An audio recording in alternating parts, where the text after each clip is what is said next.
Good evening, ladies and gentlemen, and welcome to Monday Night Mayhem. That's right, you have waited all week, and we are here to deliver. I am live. I'm Mean Gene Money. I've got my tag team partner, Zach Panzarella, and we're up here in the booth at the Daytona Road Course. That's right, MRL has brought us to the Daytona Road Course. We're going to be running 2 road courses this year.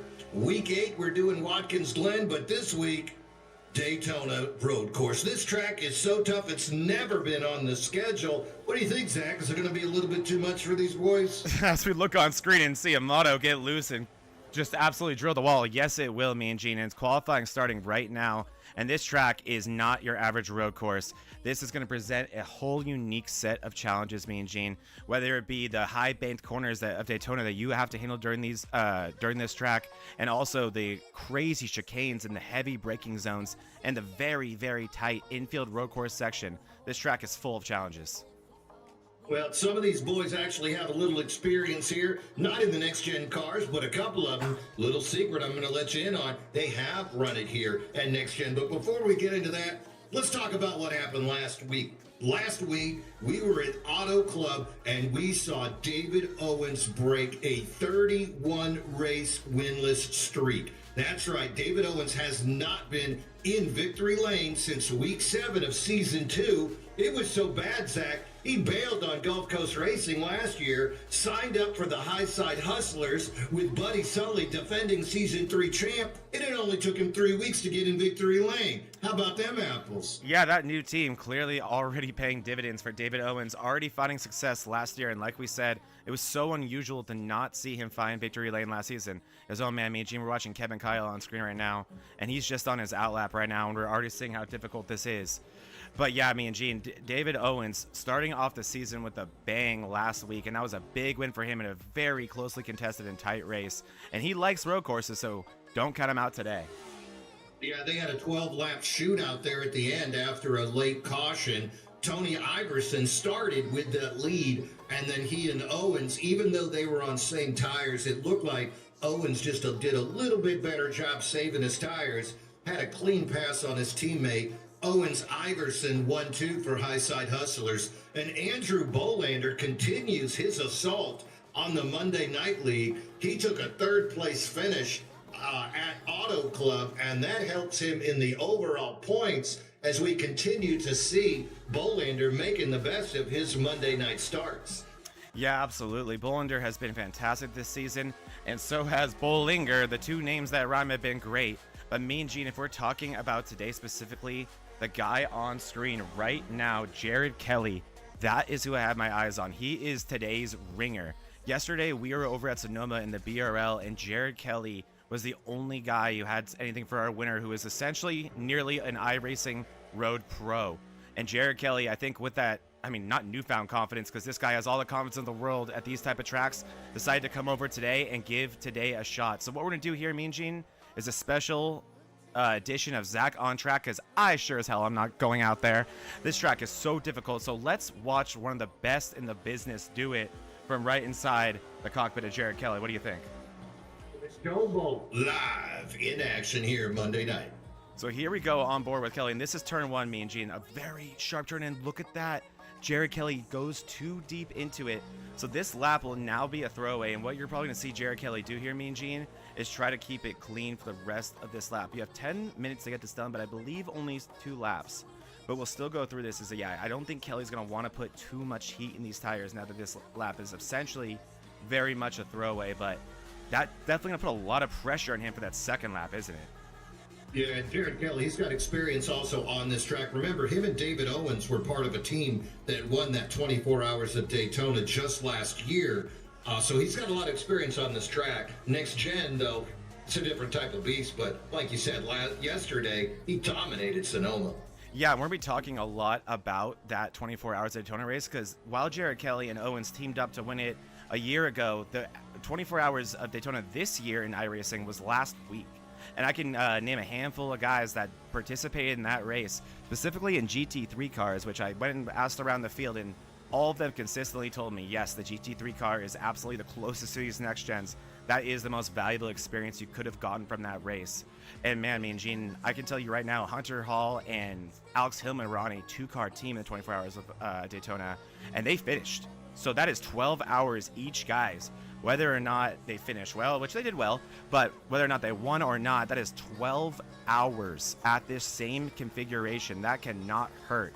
As we see Jared Kelly, you're getting ready to line up the last chicane here. I'm sorry, we don't even do the chicane anymore with this configuration. We skip through that chicane here on the left. And look how fast these cars get going, Mean Gene. These things are absolutely hauling into this very deep braking zone. This is where we saw Kelly have trouble, and this is where I think we'll see a lot of cars have trouble today. Much cleaner this time by Kelly. Is now let's do this, Mean Gene. Let's see if Kelly can put down a heater here. This section right here, a very quick part of the track, kind of a little mini S section there. It's going to be really hard to stay side by side through there, especially on the initial restart of the race when a lot of cars will be bunched up together. Not expecting a lot of cautions today as we see Kelly go through the little U-turn here. And what I'm also seeing here, Mean Gene, is look how thin this track is. This is not even as wide as your average road course is, because this isn't. We're on the infield of Daytona. Also just goes to show how big this place is. But this is a very thin track, Mean Gene. Making passes in this infield section is going to be very difficult. This right here is going to be your best opportunity. This heavy braking zone that leads back into the main Daytona oval that we are also used to, as Kelly gets very, very, very loose on the exit there. Yes, and that is exactly what cannot happen, obviously, during your qualifying, but very much during the race, Mean Gene. Because look at this now. You have this enormous high bank Daytona corner, and then a good chunk of the backstretch before you get to the chicane. Imagine if that happens during the race to Kelly and you lose all that speed coming down the backstretch. That's going to cost you significant positions as we go through the only chicane here in the oval section. That is perfectly executed by Kelly. Really, really hitting those turtles on the bottom. And that section there, they're not very high turtles like we see at the other chicane. They don't have to run, so not violent. You can very much take advantage of those curves. And then Kelly, again, this is very important, Mean Gene, to exit that chicane with all the speed in the world, because you have this enormous straightaway next up. We'll see how this lap ends up for Kelly. I doubt it was what he looked for. He was our fastest in practice, but I would very much imagine that mistake coming back onto the main part of the track cost him. Well, right there, he ended up doing the second fastest lap of practice so far. It was a full second off of his practice lap, but that qualifying lap right now has him in second. Buddy Sully currently being shown as the #1 qualifier. Last time that MRL was on a road course was at the Roval, and Buddy Sully won at that race. So not a surprise to see Buddy Sully. Also, he took all those poles last year before he became the Season 3 champion. You know, Zach, I think I saw Jared mess up more times in those 2 laps, hell, on that last lap, than I saw him mess up all of Sonoma. That's a really good point. Yesterday we saw him at Sonoma race 40 laps around that racetrack, a very difficult road course, tons of elevation changes, and yeah, he was chasing one of the best in the business. That couldn't have been easy, and I completely agree, Mean Gene. I don't think I remember watching Jared Kelly make a single mistake yesterday. And right there, we saw 2 that were pretty significant. And you're right, still, even with those 2 mistakes, he still had a lot of speed. I'm looking at his lap time, pretty marginally off of Buddy Sully's, but nonetheless, a good lap time for him. And going to give him a good starting position, and he's definitely going to have the speed, if he can minimize those mistakes, to have a lot for Buddy Sully today. Yeah, and the other thing we got to worry about Buddy's got that shoulder. He's just kind of waiting on the surgeon to line up a date for Buddy to get that shoulder surgery. So the question will be, Buddy Sully's endurance tonight, and how long can he not only just keep that pace up, but can he even finish the race? Got to give him a lot of credit for giving it a go here tonight, though. Yeah, you really do. Buddy Sully, don't be surprised if we hear from him in the booth halfway through this race, because the pain's too much. We've talked a lot about this season, about how Buddy Sully's had to kind of pick and choose the races he runs due to that injury. It's really surprising that this is one he chose, but I think it's just he couldn't resist the temptation of a racetrack that he knows he has a very good chance at winning at, especially at a win-you're-in format. That's a big deal for somebody like Buddy Sully. So he's going to give everything he has, but I would not blame him one bit if he calls it a day halfway through this thing. Buddy, he is a competitor, and he wants to be on this track. And also, you know, we're talking about Jared Kelly. This is his first start this year for MRL Monday Night Mayhem, and I wonder if Jared coming over kind of threw the gauntlet down. And even though they're good friends, there's nothing better than beating your friend at one of these tough road courses. Oh, it definitely did. Mean Gene, I can tell you from first-hand experience talking to them, it definitely got some motivation for Buddy Sully. He heard that Jared Kelly, we were in the Discord together, and he heard that Jared Kelly was coming over specifically to be the ringer, and he said, "All right, buddy, maybe I will give it a shot." So hey, maybe his that urgency to beat his friend Jared Kelly will be enough for him to ignore that pain that he has to fight through in this race. You know, we keep doing all this talking about Jared Kelly, Buddy Sully, but, there's another guy we're not really talking about right now, and that's Joe Volpes. Joe Volpes has a lot of experience on this track. We talked about him and Owens had run next gen on this track as well. So these guys are going to be looking for Volpes. He ran extremely well at Sonoma.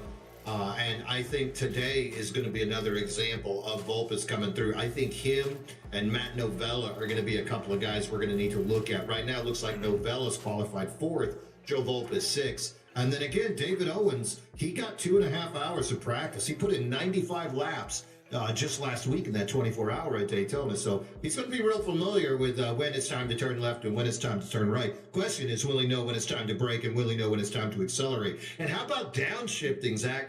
Jared had no fear about ripping up them RPMs. I know when I raced at Sonoma, I was really afraid of spinning out. Yeah, you really do have to have that of wherewithal and the guts to do that, and it's way, way, way easier said than done. But that's what it's going to come down to, and you really got to manage and kind of, I would say, really not go overboard with your risk taking here, because you'll hear me talk about it a lot today. A mistake will cost you a hell of a lot more time than just maybe half a second off your optimal pace that may be a little bit uncomfortable, right? But here we are, me and Gene, with our qualifying order. Wow, look at this. You got Buddy Sully taking the pole. Jared Kelly's going to line up next to him. DDI driver Alex Hillman next to him. DDI driver Matt Novella next to him. DDI making a strong showing. And number 5, starting number 5, is going to be the 27 of Kevin Kyle, representing 2X Motorsports. Yes, and then in 6th place, who we just talked about, keep your eye on him all day, Joseph Volpes. 7th place, Eric Thornton, been strong all season. 8th place, last week's winner, David Owens. 9th place belonging to Joseph Amato. And in 10th, rounding it out again, Jose Medina, another strong qualifying effort. Yeah, Medina continues to lay assault to the top 10s in this field. Number 11, Jax Duvall. 12th place, Tony Iverson. He took 3rd last year at the last road course, the Roval. So expect to see Tony moving through the field. 13th, he of the front bumper, Sean Walton. Starting 14th, Colin Bollinger. Remember, he won the opener at Charlotte. He's already got a Willy Wonka golden ticket. And 15th, Andrew Bolander, who continues. He's second in points moving through this crowd. Yeah, and the Bollingers and Bollanders continue to be mean to us and run near each other. Very, very mean. 16th place, Daniel Smith. We've seen very strong runs out of him. We have never seen him turn right. Excited to watch that. 17th, Matthew Fritz. 18th, Bryson Dotson, a strong road course racer. Keep your eye out for him, Mean Gene. 19th, belonging to Jack Sanders. 20th, Richard Swingle. 21st, Mason Smalley. 22nd, Mero. And then rounding out our field, we got Steve Lewis, Hunter Hall, Stephen Neal, and Kevin Brower for a 26-car field. Does that mean, Gene? Wow. 27. Don't forget Brandon Guerin. Wow, love that. But it's a little confusing. You got the first 13 guys qualified, 14 did not. A 27-car field here today at the Daytona Road Course. Hell of a good turnout. These guys want a piece of the business. And with as large a fields as we've had, Zach, you cannot afford to miss a race. Just think about the jumps that happened last week. Justin Parham, he's only started twice. He jumped up 7th to 16th place. Other drivers, Duvall dropped 6 places to 11th. Mata, he dropped 7 places to 13th. If you miss a race, or even if you're here, you could get in the back. A 30th place finish really puts a damper on that season. Yeah, it absolutely does. You got to control what you can here, Mean Gene, as they come around to take the green flag. And this is going to be where we see the most action in this race. You can't make a mistake here, Mean Gene. We know we're not going to get a yellow. Green flag. All right, here we go. Buddy Sully is going to be the control car. Hell of a good jump right there. Buddy Sully running in that red 21. Going to take him up high. And here we go into turn 1. This is a meme. Yes, it is. It absolutely is. And look at how many cars are coming together there, Mean Gene. It's about to get so tight. And here we go through this S's section. Like we said, very difficult to stay side by side through here. The drivers all being very cautious. Oh, it looks like we got Novella off to the side there. Was that Novella? It was not. Was that Hillman? And you know what one of the lead that was Volpis, Mean Gene. That was Joseph Volpis off in turn 2. Joseph Volpis already in the back of the field.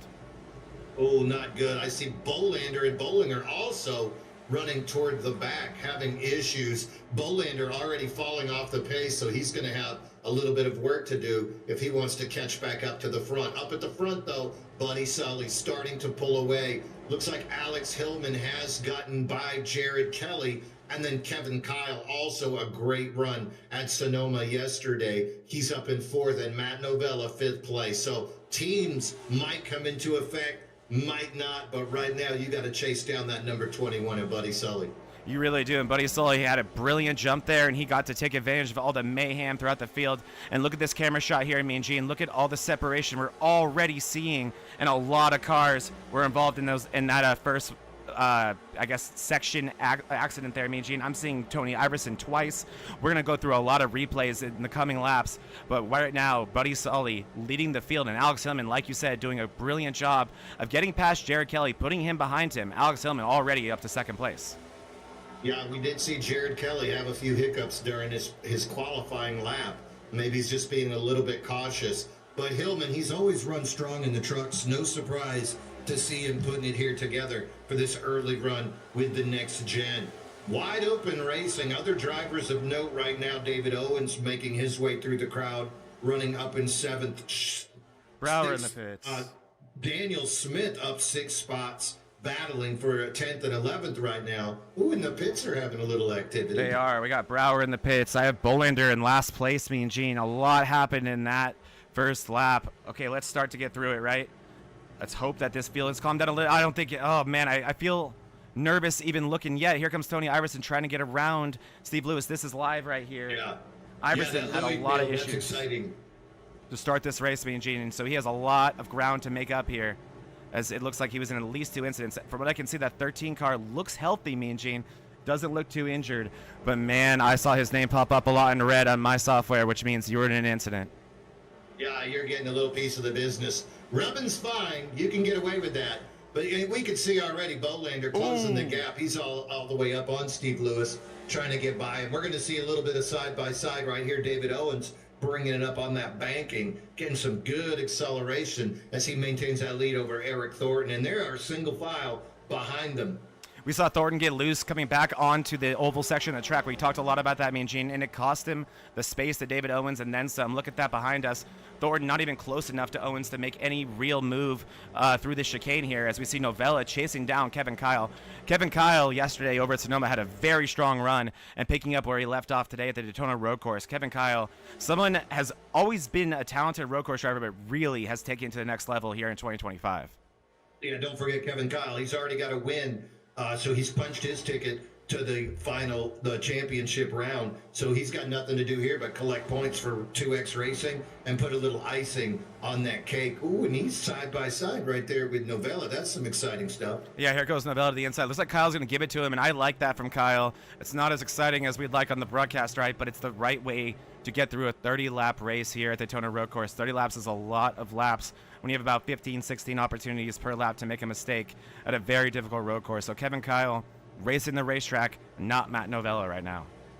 Yeah, how about these three guys? They can't be happy. Joe Volpis, he is 12 spots down from his starting position. He's currently running 18th, and he's about 2.5 seconds behind the 17th position of Stephen Neal. Behind him, Tony Iverson down 7 spots from his starting position, and Colin Bollinger, he's down 6 spots from his start on the grid, and Bolander now behind him. So there's about 4 guys right there can't be happy with what their day so far, but early on lap 3. Yeah, absolutely, Mean Gene. And let's start running through what went down in the beginning of this race. We're just going to go piece by piece off of what we have in our data. Excuse me. First off, we have Sean Walton here, and this is right in the beginning of the race. Let's keep our eye on what happens here. So this is. You're going to say it was right in the rear, and I was going to not be surprised with he in the front bumper. So here we go with Walton in the 23 there. And this is the initial beginning of the race. We're keeping our eye on the 23. He's the first one that we see on our side with an incident. Walton a little bit deep. Nothing crazy there. I think we're going to see Vulpes come off the track at some point here. And maybe when... There goes Vulpes in the top of our screen. Here comes Walton to the outside of Medina. Right behind Jax. So far, so good. Nothing too bad yet, Mean Gene. Yeah, he looks good. He looks good. A little bit off track. He may get loose here. I'm not seeing anything too concerning from Sean Walton, so we'll move on from that one. Yeah, he did good. Yeah. I saw Sean race at the Roval last year. That guy was in second place until he basically blew his car up. Yeah, So Sean. if he shows a little patience, I think that guy could be a factor here toward the end of the day. Sean Walton absolutely knows how to turn right. Behind him, Tony Iverson, and he's the next guy that we were told was in an accident. So I'm actually going to keep my camera on here. We're still in a replay of our first lap of the race here, Mean Gene. And I'm not seeing anything too notable yet. Oh, there goes Iverson right there on the back of our screen. So there goes Iverson with his mistake right there. Just a quick little... He's doing donuts. Yep, a quick little spin. And that explains why we didn't see too much damage on that race car. So we also saw that Matt Fritz had an issue. Let's see if we can find out what happened to Fritz. And so I'm thinking that they're just thinking a lot of people crashed because of this incident right here, which caused a lot of stack-ups. And this is Vulpes, so keep our eye on Vulpes, the tan car behind Novello, the other tan car. So really the brown car of Vulpes. Keep your eye on him. And I think it's going to be the little curb on the inside of the track that's going to upset that 07 car and send him into the infield. Yes, it is, Mean Gene. And off he goes. Not much Vulpes can do about that. Really, that was our biggest incident. We had one from Dodson, which I don't think was too concerning. And yeah, so... well, right now, though, if we go back live, Jared Kelly managed to make his way around Hillman to put himself up into second place. He's still got a gap to go. He's about 3 seconds behind Buddy Sully. Interesting racing going on right now. Has to be David Owens trying to chase down Kevin Kyle, Eric Thornton, Daniel Smith behind them. So those guys could be getting a little bit closer to each other. And then if you go back to the 16th place of Matthew Fritz, he's side by side with Neil as they're heading out of that Daytona bank. Yeah, we're already seeing a lot of separation throughout this field. If you look on the left side of our screen at the pylon, already 12 seconds back to 6th place of David Owens. But as you saw on screen as well, when Kelly got by Hillman, he had already opened up a huge gap, and it's already 2 seconds. So Kelly, I think, being held up a little bit by Alex Hillman there, and I think can actually start getting that lead dwindled down a little bit to Buddy Sully. So keep your eye right now with 5 laps into this race. It's a 2.8 second lead from Kelly to Sully.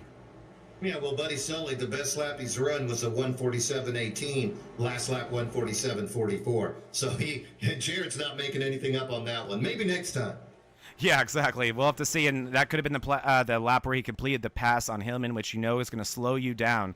And yeah, this part of the field here, Mean Gene, between Novella all the way back to Smith in 8th, they're only getting closer and closer to each other. And like you said earlier, too, Daniel Smith did a great job of picking up quite a few positions at the beginning of this race, taking advantage of all the mayhem in front of him, and already in the top 10. And now we really get to see his raw speed as these guys have a little bit of separation and really can just click off some laps and, again, race the track.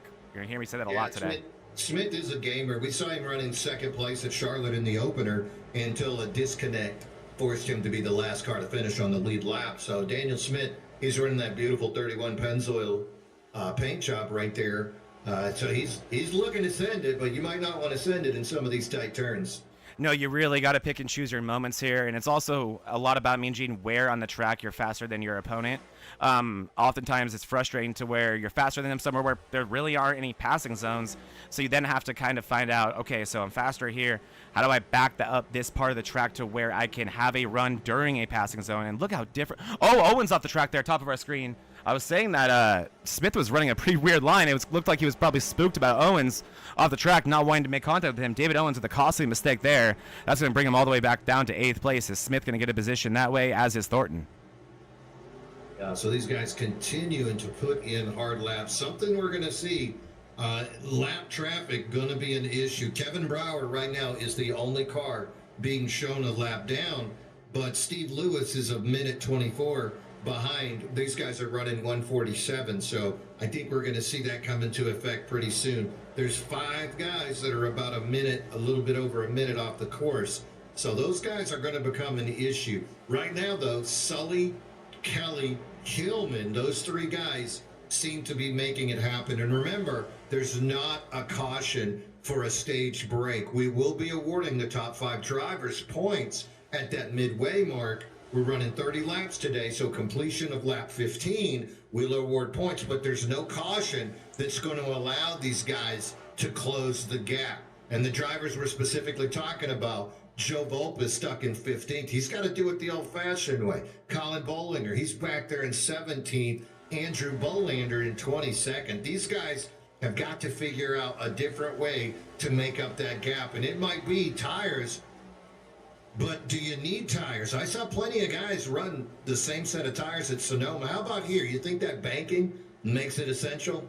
Ooh, as we see Jared Kelly get very loose into one there. I mean, they're red glowing. Did you see the glowing brakes there? That's cool. Oh, I keep forgetting to bring that up, Mean Gene. That's been happening since like lap 4. I want to say that these things have been very like neon red, especially through this part of the track. Look at that right there. Woof, that is red. So yeah, oh man, Mean Gene, it's not the banking I'm worried about with why I want the tires. It's this part of the track. It is so slick down here, so much or so little room for error and so many opportunities to make mistakes. If I'm a Kelly or a Hillman, yeah, why not? Right? Like it's 8 seconds of probably extra time, maybe 6 seconds, maybe even 5 to put on the extra set of tires. Because you're gonna have to put a full tank of gas in this thing to make it to the end. So with that said, Mean Gene, if I could protect the spot behind me like an Alex Hillman could right now, yeah, I'd throw 4 in it. Why not? And you got to think about this too. Taking 2 might be a good strategy on an oval track, but here he could really throw the balance of the car off. As far as fuel goes, I overheard a team speaking. They said about 12 laps is about as far as they could push this thing.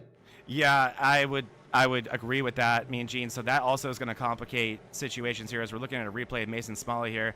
This is the same section that Volpes had struggles with early in the race, so he makes it through there. And I don't know. Oh, a little bit high through here for Smalley. Does he keep it on the track? Look how red that front brake, that front left is too. That brake is screaming. And so our data here, Mean Gene, it's thinking a lot of things are crashes when they're not. And I think it's because a lot of guys are going off track, and it's happening here. And I think a lot of guys are maybe touching the grass here. So watch Dodson. Yeah, that right there. Jack's good ball right there. They might count that. Yeah, and if that is what is computing as a crash and on our broadcasting software, that means it's likely computing as an incident on the iRacing software. So what that tells me is you can only get so many of those, Mean Gene. You can start racking up penalties and then eventually a DQ. And every time you go off track, if that is what that was, that's a 1X. And I think you get about 17 of those until it's a drive-through, and then I think about 8 more from there until you're just out the race. Yeah, you don't want that. That'd be a hell of a way to spend your day. 30 laps of misery, followed up by a DQ. Speaking of misery, you can see Hunter Hall. He has brought it into the pits right now, getting service down there. Looks like he's going to be the first guy choosing to pit here on lap 7. Wonder if that's damage, frustration, or a bathroom break. Maybe all 3. Oh, that's damage. That's damage. Ugly. Yes, it is. I mean, another one. And there's going to be a lot of victims that this track collects throughout the day, Mean Gene. So Hunter Hall. Fast repair, just rack it out. Yeah, or maybe he just feels like that won't be the worst hit today. Let me just get this one fixed so I have a fast repair for later. I've been in that boat. We race a Friday night league here where we race the mini stocks. And I was in a wreck, and I chose to repair 6 minutes of damage knowing it might be worse later. And you know what? I was right. It was worse later, and I needed that fast repair. Yeah, there you go, Mean Gene. All right, so right here, same thing. I have a crash on my end, and I'm not seeing one. There is something here that is computing as an off track for these guys. Maybe that's it's Jack Sanders right there. Is it that right there, Mean Gene? That eggs? I wonder what it is. Something is they're not liking, because I got 3 from Jack Sanders straight up or back to back to back right there. And I'm not seeing anything. Oh, that's one right there for Mason Smalley, and it did get that one. So a lot of things we're going to have to keep an eye on, Mean Gene. We might see some guys making some pit stops that don't make any sense to us late in this race, and it might be them serving drive-through penalties, because I am seeing over and over again reports here. Yeah, we'll have to keep track of that. How about this, though? The battle, Joe Volpus, Matthew Fritz, Colin Bollinger. Volpus and Fritz just laid down their best lap of the session on that last lap that they ran. But Fritz is right up behind Volpus, trying to improve his position. And you can see Bollinger as well as part of that group. So those three cars trying to improve their position. Wow, look at the glowing red. That is just an awesome graphic right there. Like, I wonder if Volpus is also fighting a little bit of damage after that early off-road adventure. I think he probably got it out of there clean, me and Gene. But yeah, Colin with a great move there. Fritz really locked it up into that sharp turn over there. You saw them glowing red, me and Gene, but what you also didn't see was the Goodyear logo turning at all. It was easy to read. And that was that car, or those tires not turning, which is very bad. That could flat spot them, and Fritz now really face the repercussions of that small incident, Mean Gene, because what that does is that heat that you're seeing on the inside of those rotors, that is kind of transferred to the outside of the tires, and man, race car tires do not like being hot. It's almost like they have damage for 2 or 3 laps. You really got to just dial it back the way Fritz is right now and really go very timid, I would say, to cool off the tires. You can't even drive normal and cool them off. You really have to back it down and be very conservative to get that temperature back down. As you see already, Fritz trying to get a little bit more aggression dialed in here. But also, yeah, Volpus, I don't think he has too much damage, Mean Gene. It was only in the grass, and he's doing a great job working through the field. Good running going on. Also up front, you can see Kevin Kyle, Eric Thornton, and Daniel Smith having a very nice battle at the moment. Kyle's in that 27, just right ahead of them in 5th spot. Eric Thornton and Daniel Smith. Remember, he's up 9 spots to be in that 7th position. So you know that the number 31 Toyota driver has to be really happy with how this thing has gone so far. We've run 10 laps here. And remember, this race tonight being brought to you by Chantilly. They do wedding photography. So if you're in the market for some wedding photography, these guys are award-winning. That's right, at Chantilly. Give them a check out, and thanks so much for the sponsorship, guys, making it possible for what we do. Chantilly Lace, you can see it right there on the screen. And when you Google Chantilly Lace, make sure you type wedding photography after you type the word Chantilly Lace, or you might just end up looking at a YouTube video of the Big Bopper singing a song. Really good shout out right there, Chantilly Lace, giving one for the Big Bopper. Have you ever, do you know who the NBA player Evan Fournier is in the NBA, me and Gene? Yeah, he's tall and slow and tries to shoot the 3, and then he went bald. Yeah, ex-Boston Celtic, and he did a lot of that.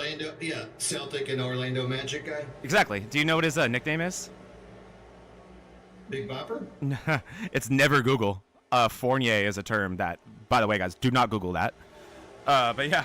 Or do, but don't comment in the post about what you found. It's not anything you want to Google. It's not even as good as Chantilly Lace, I'll tell you that much. But look at this group right here, me and Gene. Oh man, they're all looking to pit here. It's time for pits. All together. Lap 11. Here we go. This group of 4 pitting together. And man, these guys do a great job. Let's see Amato. Kelly coming out right now, as well as Sully. So those two also. Looks like the entire field here. Hillman as well in the pits. These are pretty... Look at Colin. Colin says, damn the torpedoes. The 53 car is just going zipping around. There he goes. Yeah, amazing. And also, me and Gene, what I wanted to note, when we first went to that group of Novella and Kyle and all them, on the top of our screen was Steve Lewis. They are already lapping cars here. And I think that's also what kind of bunched up that group a little bit. Yeah, we knew exactly that was going to happen. And now the big question is, how will that affect them coming out of the pits? You know, Colin might be just thinking this is a great opportunity for him to get some open track in front of him, push it 1 or 2 more laps, and then come in. Yeah. Clean track always runs faster, right? It does. You're right. Being alone sometimes is such a luxury at these tracks. As you can see already, Daniel Smith and Eric Thornton battling straight out the track. Not cold tires here, but colder than they were before, since you had to slow them down and bring them down pit lane. I'm looking at my pit times, Mean Gene, and I don't think anyone took tires there. It's all fuel from what I can see.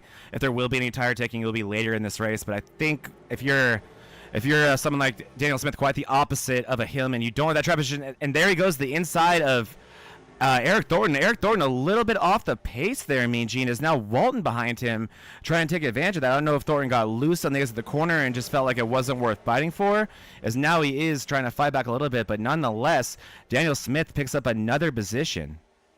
Well, I imagine he's one of them high side hustlers. Those guys, Thornton is, and they have a lot of discussions about tires and when it's safe. I imagine Thornton was making sure that the tires hadn't cooled off too much while he was taking fuel, so he was safe in that part of the track. Didn't lose a lot of positions, currently being shown 8th, even though Bollinger hasn't pitted yet. So he's in that battle right now, though. Huh. And there goes Walton, too, as well, though, Mean Gene. Walton gets the inside, kind of bullies his way past Thornton there, but if you're Walton, why not? Bullying? No. Yeah, right.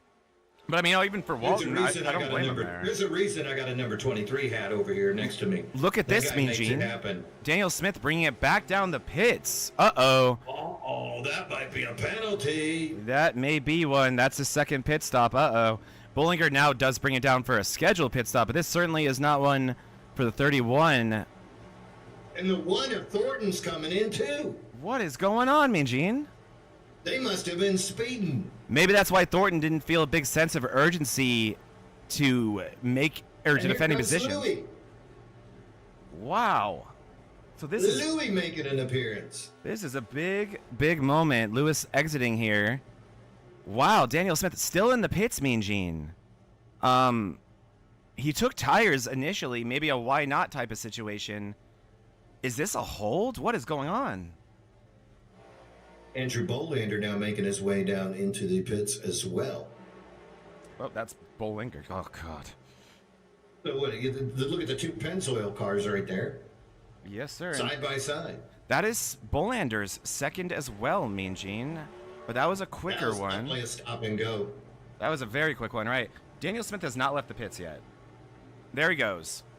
That was a minute 20. Wow. Maybe it was broke. Maybe it was broken. We may have missed something. Yeah, absolutely. That car didn't look slow by any means, but yeah, we'll have to ask him. Yeah, we will. Very interesting turn of events there. Daniel Smith, more bad luck. Losing his track position is going to spend the rest of this one making up for that. And uh-oh, Mean Gene, this one I don't think was our data being wrong because I have extra stuff here. I think David Owens may have had another moment here. Let's see. This is leading up to turn 1, I want to say. If not turn 1, then the chicane. Two very difficult parts. I think this is a chicane. Oh, and Owens off the track he goes. Yes, it is.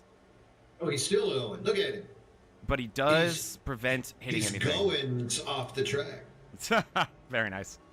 All right, so Richard Swingle took 4 tires right there. So he decided he wasn't going to play around. And look, more people coming into the pit. Swingle coming out now. That is a long pit road exit. It is, and maybe that's where some people made mistakes and accidentally sped. I'm trying to figure out what could have possibly gone wrong there, Mean Gene, but clearly something for a handful of guys in this field. All right, so right now we got 21 cars on the lead lap. Austin Merrow currently being shown as the last car on the lead lap. Other than that, it is still the Buddy Sully show. But that gap has narrowed down 1 second between him and Jared Kelly. So this battle of rivals continues. These two guys, they must have decided to have a shootout at the OK Corral. And it's going to be for you guys' pleasure right here at Daytona Road Course today, as we've got 17 laps to figure this thing out. And that means one more green flag pit stop. Yeah, it definitely does, Mean Gene, especially with what we've seen so far. And we're seeing the track get far more difficult. I'm looking over and I'm just seeing constantly people actually going off track. So clearly something about this track, whether it be getting or more rubber down, which is just making it hotter and more difficult, is definitely getting very difficult, and the mistakes are piling up. And oh man, let's look to our lead real quick. Look at this, Mean Gene. Look how close Kelly has gotten, and look who's in front of them. We got Daniel Smith, luckily trying not to get lapped, and I think this is likely why that Jared Kelly's been able to close this gap. That was 3 seconds ago, or I'm sorry, 3 seconds long, not too long ago, and now less than half a second separating Kelly and Solly. Yeah, luckily Smith is a fast driver, so hopefully he can get out of their way without too much trouble or continue to press it since he just came out of the pits. Oh, there he goes, Kelly to the inside with around a lapper. Oh man, Hunter Hall trying to stay out of the way. Almost so much room there. Goes Kelly looking to the inside as we transition onto the oval Hunter Hall needing to get a little bit lower there. And wow, great job by Sully to maintain the momentum on the outside. And he's probably only need to stretch that out further as we approach the chicane here. It just no mistakes here for Sully. That's what he's got to focus on. Yeah, and it's so hard on a road course. You can't just say, I'm going to go high. Because guess what? You're high one lap, you're low the next corner, and it gets very difficult. So good job right there, Hunter Hall, staying out of the way, letting these boys continue to do their battle. Look at Kelly. Side by side. Kelly just ripped that chicane. He just absolutely soared through it while Buddy kind of backed it up. And that is all Kelly needed. Jared Kelly to the lead. That was an insane send through the chicane there, Mean Gene. That was impressive. Well, he's got the better shoulder. He does. He does. And wow, he's already starting to gap him a little bit. Let's take another look at that one, Mean Gene. This was incredible. And take a look at the speed differential as we approach the chicane for Jared Kelly. Keep your eye on the 55 compared to the 21 here. Through the braking zone, Kelly just absolutely sends it here. Yeah, that is amazing. You can just see he lets off. He didn't want any of that. I think he knew they're communicating with each other as well. And I think he just knew at that point Jared had the car, had the momentum, no need to get in his way and have a blocking incident ruin both their days. And look how quickly it becomes a 1.5 lead. Yeah, Jared Kelly clearly in this second run has figured something out because that thing is on rails out of nowhere. I mean, Buddy Sully had actually kind of extended that lead in that first run. He had it up to 3.5 seconds when they hit the pits. But man, Jared Kelly, he figured something out when they came out of the pits, and he had a whole new life, and it did not take him long to catch up to that 21 and make a really impressive move. And like you said, Mean Gene, it will probably be upwards of 2 seconds by the time we get to the start-finish line for 15 to go. Hey, you want some excitement? Let's take a look at Joe Amato, Colin Bollinger, Joe Volpis back in 8th, 9th, and 10th. You can see Bollinger finally has made his way through traffic, currently being shown in 9th, chasing down Amato. Amato's in that 19 car in 8th, and then Joe Volpis right behind them. So finally, Volpis and Bollinger making up some of those spaces. Look at Volpis with the aggressive 2-for-1. Oh, and around goes Brower in the back. Brower was so impressed by that move. Exactly. It's like, God, that was awesome. Takes him back. Wow. That was good racing right there. Bollinger gets him back, gets to the inside of Volpis, and yeah, Volpis with a sexy 3-wide move. So good that I made Brower spin, but we got some good racing between these three. You know what we call that? We call it a pogo pass. You pass one, get one. Yes, sir. 2-for-1 special. And yeah, Volpis, again, he is back in the top 10 for that early mistake. He qualified in 6th, and he is almost back to there. So he's doing a great job. A lot of these guys had some early mistakes, some early hardships, and they're doing a fantastic job recovering. And wow, I'm starting to see a lot of speed differential through this chicane, Mean Gene. A lot of guys have this part of the track figured out.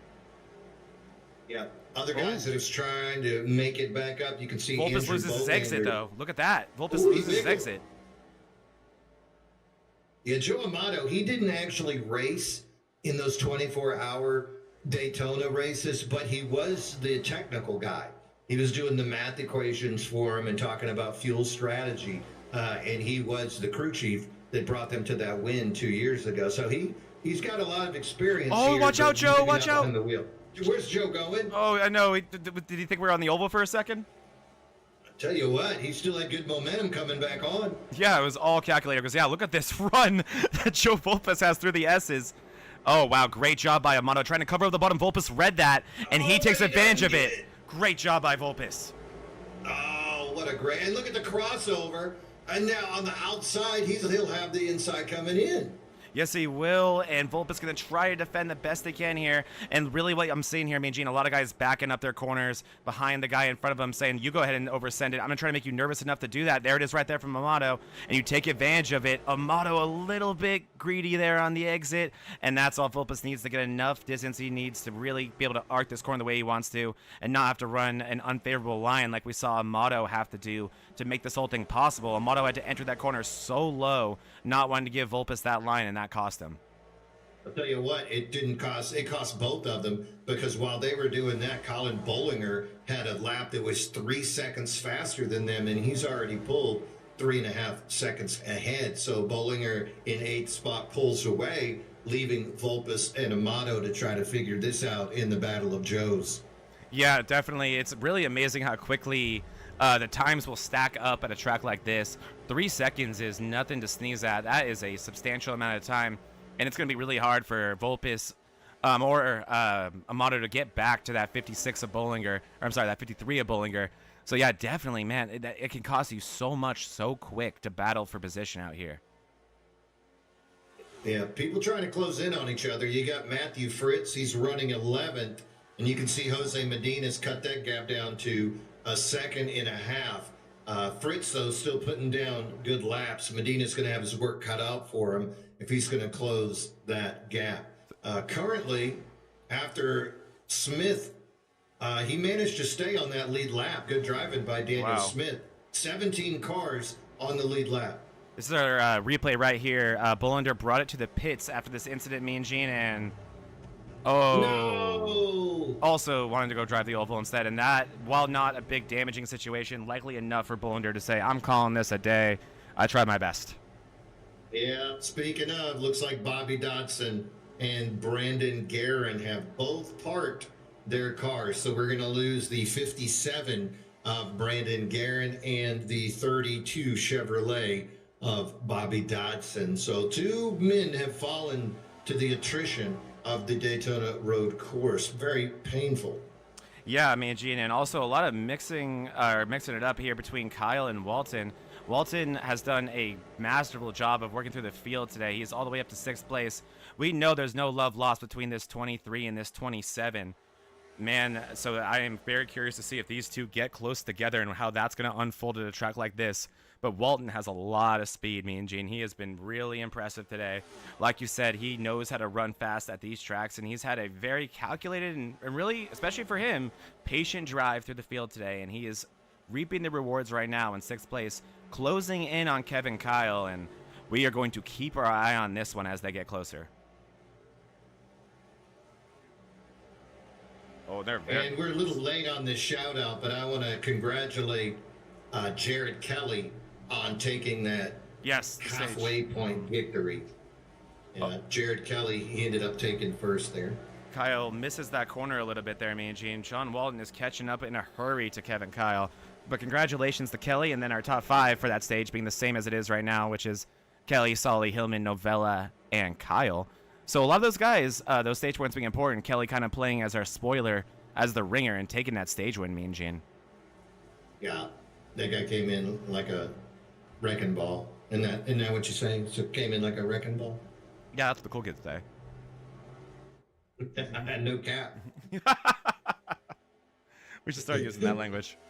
No. I get lost and have no idea what it means. All right, so 18 cars are a lap down at this point or more.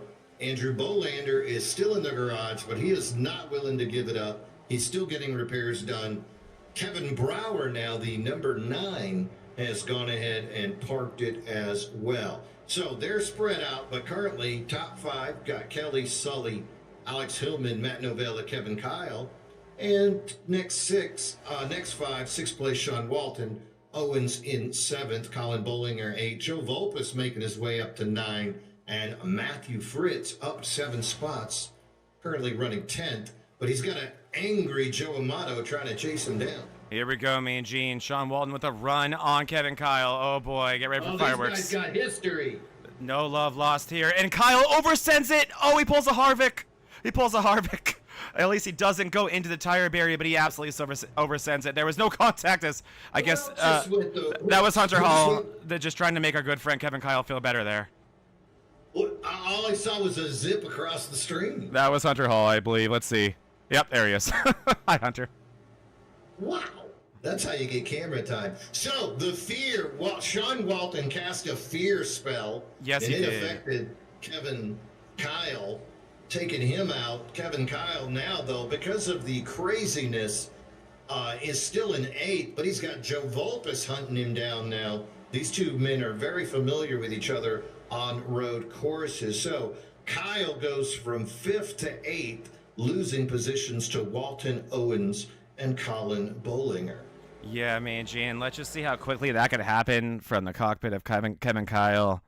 I'm sure I mean, he obviously doesn't trust Sean Walton with their history. He's looking in the mirror. He's looking in the mirror. Absolutely, and he's on the brakes. Here it is. And it just isn't turning for him. Look at the wheel turned, and it just isn't happening.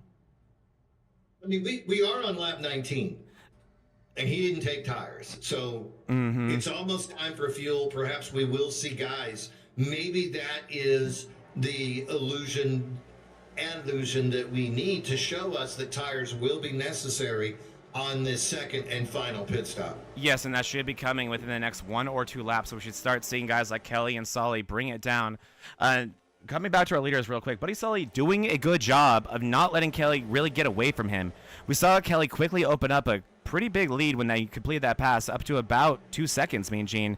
And Sully's kept that steady. It's still about 2.3 right now. Sully not letting Kelly get away from him. And what that does as we go into this last green flag pit stop, how many mistakes did we see these guys make on the first round of a Mean Gene? Not these two, but the rest of the field. Fast drivers particularly. That is the way to keep Kelly on his toes and make sure that he has to enter that pit road aggressively and open him up for a mistake. I tell you, it's really got to be sad. And that's got to be Daniel Smith. He finally goes a lap down. But look at that pit lane time, 1:34. Absolutely brutal. So he would only be 14 seconds behind the leader. He would be running third if it weren't for that foolishness. That's a really, man, Mean Gene, you were just getting better at math by the way. Guy. And here comes, I believe this is the 55 of Kelly bringing it down. Yes, it is, Mean Gene. Here we go. That is a pretty tricky pit road. It looks simple, but man, you really got to dial down that speed. But looks clean so far. So did Daniel Smith, though, right? So we'll see as they come back around.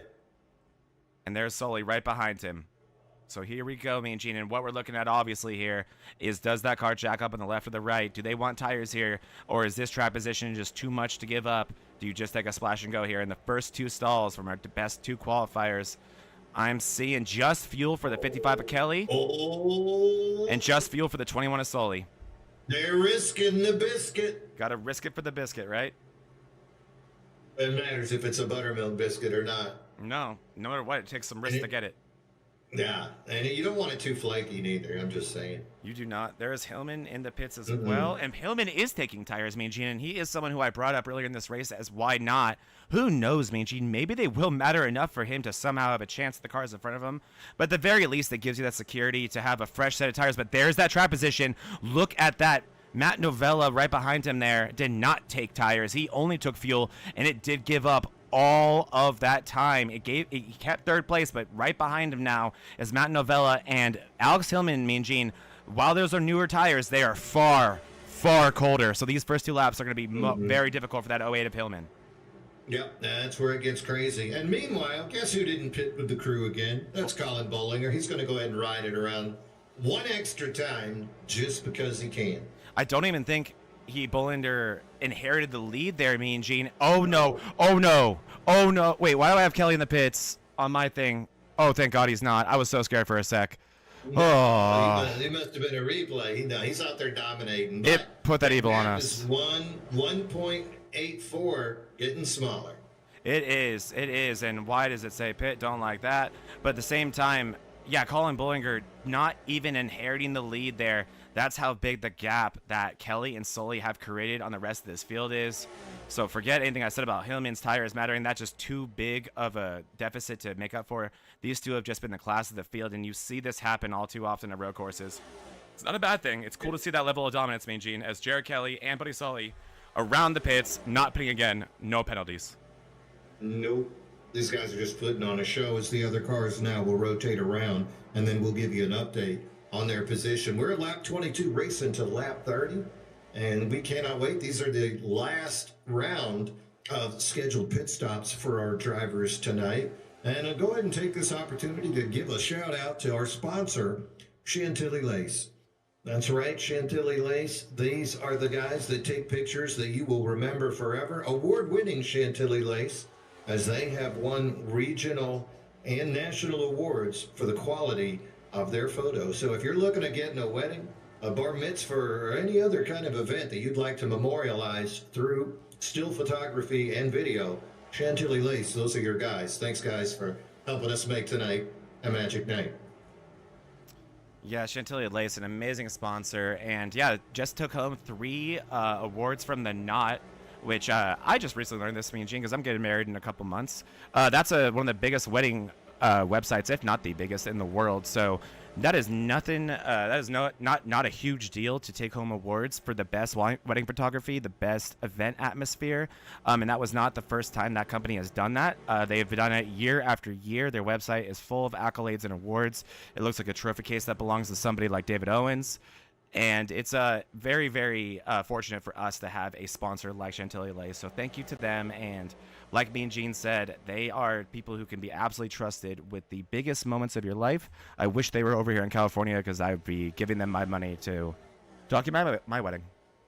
Ah, you might have to fly them out. I might How have about to, that, Gene. Apple? I might have to. You got an extra $5,000 in your budget. You can do that. Oh, I didn't even mean to do that, but I coincidentally look over at Walton, and he is off track. But yeah, obviously, me and Gene, I have $5,000 laying around. Who needs $5,000? Especially with what we get paid over here. How about magical battles? Kevin, Kyle, and Joe Volpus, both of them did a little Tokyo drift coming through that section. But Volpus and Kyle, that's the battle for 8th and 9th. This really putting on a show. Yeah, they are. And this is a quick replay of Sean Walton's little incident here. I think it's going to be through here, me and Gene. Locks it up. Yeah. Whoop, there's those tires. Nice recovery from Walton. Woo. No harm, no foul. We move on. Great job from Walton. Pink cars don't touch tires. I mean, it doesn't touch anything as long as there isn't another car there. Mm-hmm. Just kidding, Sean. You're driving a great race today. Props to you. Meanwhile, Volpus had some issues. He had that gap down to half a second, but Kyle really zipped through there to push that thing back up to a 2-second gap. So we're seeing some really strong racing. How about Medina? Oh, my word. Medina and Owens almost decide to have a talk. Ooh, boy. Those two have been racing around each other quite a bit recently. That's an interesting one, I mean, Gene. And we also saw a little bit of mixing up of our field, especially in the top 7, top 8 throughout that pit cycle. Sean Walton able to pick up a space all the way up to... Actually, I'm sorry. He'd already completed the pass on Kyle, so maintaining that. Novella up to 4th now. Bollinger 6th. Owens 7th. But most notably, Kevin Kyle all the way down to 8th place. He was behind Walton before that pit cycle started. Wow, these guys really going up high going into some of these turns. I'm looking at Jax Duvall and Marrow, and then Justin Parham is in that group, and he just takes it out into the grass as well. Yeah, these guys probably like 7 to go. Like we said, there's incidents are probably stacking up with these off tracks, but now you can probably calculate if I'm doing it every other lap, if there's 7 to go, I think I'm good to go. I'm going to use them, right? If smoke them if you got them, Mean Gene, right? Those incidents, if they're not causing you issue in terms of damage to the car or instability within your line, I guess use them. It's kind of, I don't mean this in a bad way, the best form of legal cheating in iRacing. They allow you to do it 17 times, so do it 16, right? Why not? Why not? I'm sorry, I said Justin Parham. That was actually Joe Amato. They just have a very similar I mix them up all the time, too. I don't know why. I mix them up all the time, too. Not here tonight. Where you at, Justin? Come back. You know what I think? I think they forgot to call each other. Jonathan Quesabir and Parham both missing tonight. Yeah, Quesabir, another one. Quesabir actually is a good road racer from what I remember, so kind of surprising there. I also, me and Gene, Buddy Sully, he is not letting Kelly go. It's still close. It's still only 1.8 seconds. Buddy Sully is giving everything he has as we're looking at our leader right now, Jared Kelly. But let's see if we can zoom out here and give ourselves an idea of the actual distance between the two. So here's Sully, and let's go to Kelly. It's not that bad, Mean Gene. It's doable. Yeah, I mean, he's in that chicane with him. He is. I mean, one slip up from that 55 of Kelly, and Buddy Sully is going to be all over him. And we talked about Buddy Sully's injury. If he was going to bow out of this race due to the pain, it would have happened by now. I think we have him till the end. Exactly. Yeah, that ship is passed. Buddy Sully, 0.7 of a second faster that last lap. He'll be faster this one as well. So he'll be faster this one. If he could do that 3 more times, they're going to be side by side, and that'll put us at lap 28. So we might get a couple of laps of high excitement if the adrenaline can keep Buddy Sully and that shoulder in one piece. It's so much easier, as weird as this is to say, Mean Gene, it's so much easier to be Buddy Sully right now than it is to be Jared Kelly. If you're Kelly, you're really just trying to balance that level between the aggression I need to keep that 21 as far behind me as I want him, and also not making myself uncomfortable and not opening myself up to a mistake. If your buddy Sully, look at where third place is. He is 33 seconds behind him. There is no reason not to absolutely send it if your buddy Sully. If you spin out, big deal. You'll probably still finish second place. So Buddy Sully can just absolutely go for it here. Well, Jared Kelly, I mean, like we've said, he's a ringer. He is here for a trophy and no other reason. He does not want to come in second place. No, he's here to fight for it. Kelly's There's a few other battles that are slowly tightening up. But overall, we're basically seeing if he can close that gap and overtake them. We're down to 15 cars now on the lead lap. Mean Gene, Hillman, it looks like with a costly mistake, now in fourth place. Hillman has been so good today. He has done such a good job of kind of just running his own race, being his own world in third place. And now with only about 6 to go, this turn has collected so many victims. Is he just going to oversend it like this Kyle do? Yes, Mean Gene, almost identical. And that doesn't look like too bad of a mistake. Surprising that was enough for Novella to get to him. Did another thing happen here, Mean Gene? Let's keep our eyes on Hillman here for one extra couple bit of frames. Because he's behind that 56 of Novella now. But Alex Hillman there, that off track, very costly. Oh, Novella had already made the pass. I apologize. So Hillman just really needs to hold on to what he has, right? Still a great run in fourth place. Meanwhile, Tony Iverson putting the moves on. He's going to sneak by Stephen Neal. That was a pass for position as Iverson is going to move into 10th over Neal. Neal going the wrong way, and he's got Matthew Fritz trying to chase him down. So he's going to need to tighten it up if he wants to get back into that top 10. Yeah, Iverson a little bit quiet today as well, Mean Gene. We haven't talked a lot about him, believe it or not. But Iverson is he had an early incident, cost him some track position, and along the way, making up for those positions, he's had a few mistakes that I've seen on screen, and I think it's kind of prevented him from really being in the field to where his speed would indicate. Looking at his lap times, he does have the same speed as the cars in front of him, but I've said it, Mean Gene, I've said it a million times, and I'll say it again right now. A mistake costs so much more time than dialing back your optimal speed, and I think that Tony Iverson may be our biggest example of that today. Looks like pits are active again. Going to have a few cars deciding to come down. Steve Lewis, Hunter Hall, and Andrew Bolander all coming down right now. Yep, there you see the 12. A little bit of chatter on the radio. Jax Duvall off the track with Jose Medina. So those two guys getting into it a little bit. Oh, boy, yeah, lots of things lighting up. Oh, and look at Duvall. That finger just came out the window at Medina. Jax Duvall, usually a choir boy, but taking this opportunity to let the world know that he's number one. Yeah, reminiscent of Corvette and Porsche at this very racetrack just a week ago.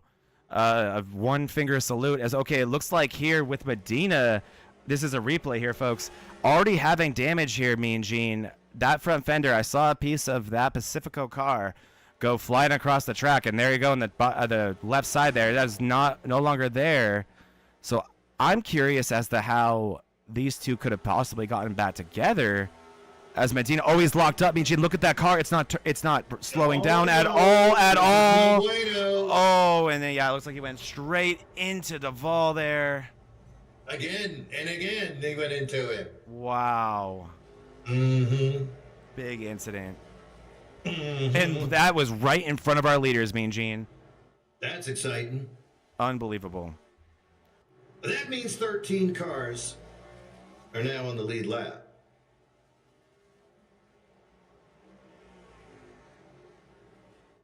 So 1.4 seconds separating our leader, Jared Kelly, from last year's season champion, Buddy Sully. Buddy Sully, defending the honor of the MRL Monday Night Mayhem League, trying to lay it down and close the gap on this usurper. Last lap, Jared Kelly, 8/1000th of a second faster.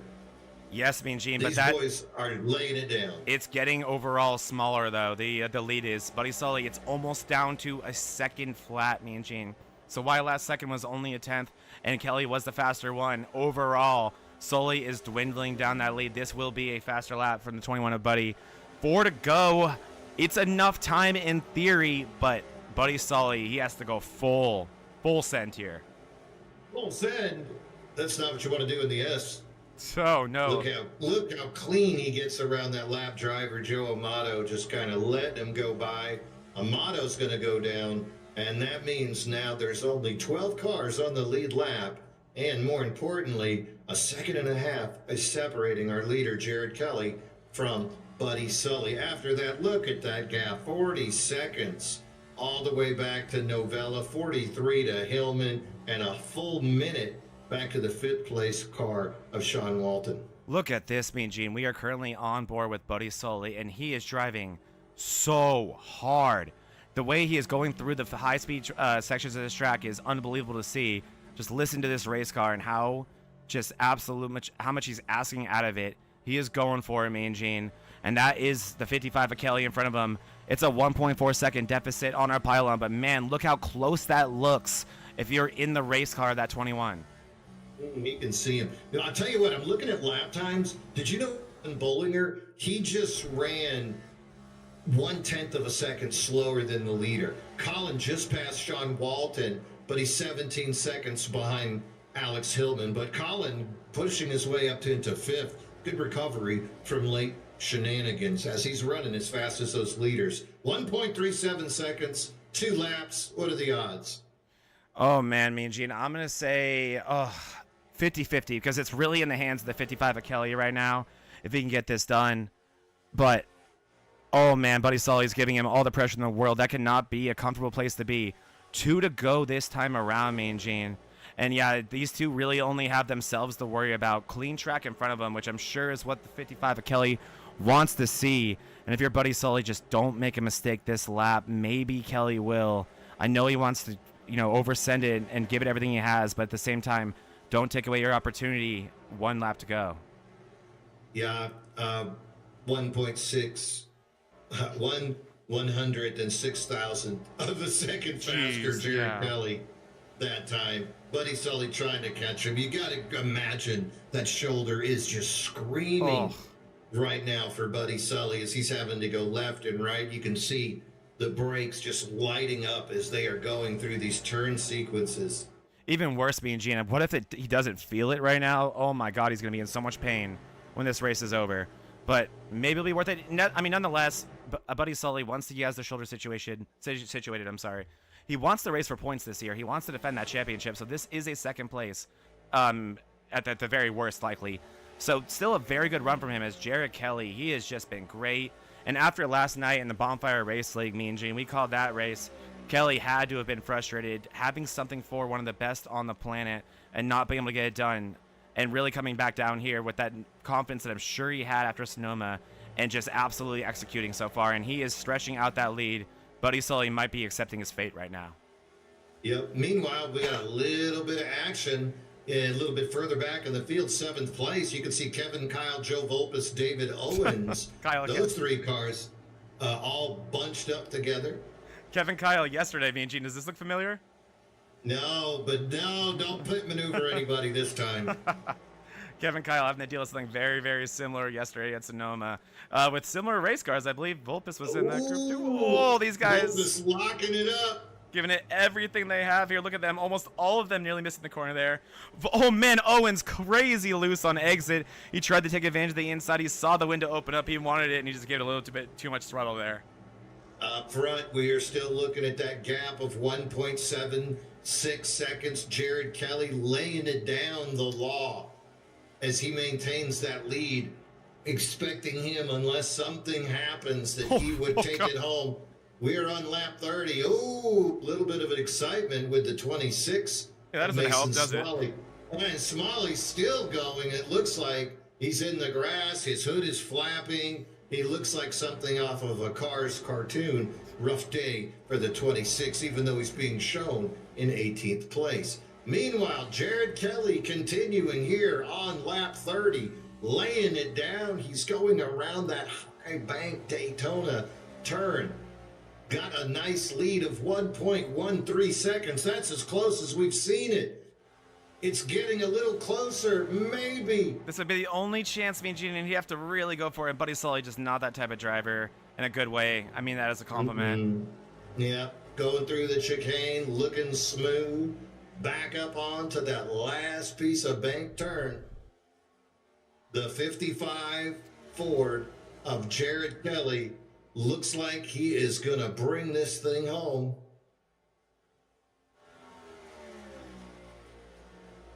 Here he goes, Mean Gene. One more turn. And there is your winner, ladies and gentlemen. Mr. Road Course Ringer Jared Kelly. He came down, he said he was going to do it, and man, he did. Buddy Sully gave it everything he had. Injured Buddy Sully gave it everything he had. Commendable drive from that 21 today, but that 55, nothing for him. And look at this, Mean Gene. These guys still have a lot of race left. Yeah, go back and look at Owens and Vulpes right now. Those two guys are beating the hell out of each other. We got a lot. Remember your teammates last year with Gulf Coast Racing, but this year David Owens with the high side sliders. No longer are they teammates. Here goes Matt Novella, going to capture third place with Hillman able to recover from that accident in fourth. I believe that's his first top 5 in this league. Congratulations to Alex Hillman. As here we go with Vulpes and Owens. So far, so good. Owens really tries to send it through there. Good driving from all three of them there. Yeah, and they actually closed the gap just a little bit on Kevin. Little bit, but so far, I mean, for the rest of this race, or the rest of this race, it's all straightaways, Mean Gene. He should be able to hold on to that as Bullinger is going to, whoa, up, careful, Bullinger. Going to capture that 5th place. Hopefully, he can afford that. Wow, lots of incidents. And then he's in the grass. That was scary, and there goes Owens, going to capture a great finish there for him. Lots of cars. Oh! As Owens Why are they doing that? Sends Kyle around after the race. And okay, cool. Actually, Owens ends up finishing 8th. Yeah, with Kyle in 6th. I wonder if that was probably, I'm assuming friendly there. But nonetheless, Mr. Jared Kelly, what a masterful drive from him today. That really was. You know, Jared come up so close at Sonoma, losing to Jason Landry over there. A little bit sad. That's our sister league, Bonfire Race League. And this time, though, he comes through with a strong run. And somebody's burning it down. I hear rubber everywhere right now. A lot of hurt feelings over here, it sounds like. Here comes Medina to bring it around. Yeah. Well, that might be an option for your bonus interview. So I don't know. You got a bonus interview coming. You can always ask Daniel Smith what the hell was he doing on lap 13. You could ask Duval and Medina what the heck were they thinking about with their little when they went toe to toe or tip to tip or I'm struggling here. Whatever you want to call it. But there's also another guy, because I'm deciding right now, Mean Gene, do I want to go the drama route or do I want to go the guy that probably should be getting an interview today as well, who is Alex Hillman? That's on you. That's gonna reveal a lot about you as an interviewer. Oh no. I gotta choose Alex Hillman. You're under the microscope. You're like an ant, and the magnifying glass is on you under the sunlight. Let's bring Hillman in, and I think we'll probably get the 411 on what happened there with Smith and all them, potentially even through these interviews. So that's why I'll use that as my excuse as to why I'll choose Alex Hillman, and also just a great record. Look at you doing the responsible thing. All right, he's in there. I'm trying my best, Mean Gene. I'm trying my best. All right.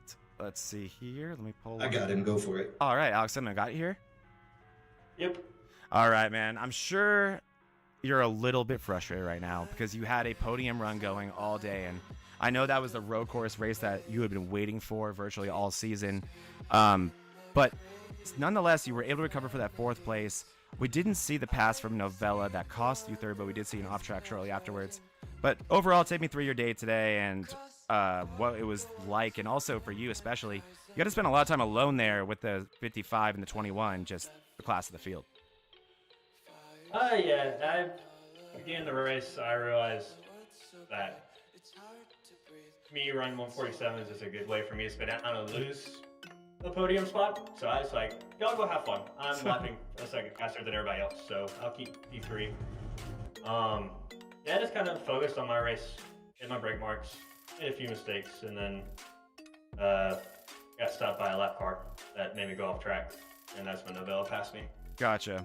Well, I'll put you on the spot, Alex, because I know the last time you were at a road course here in MRL, you had another great run going and just had some unfortunate things happen, and it was also coincidentally a roval.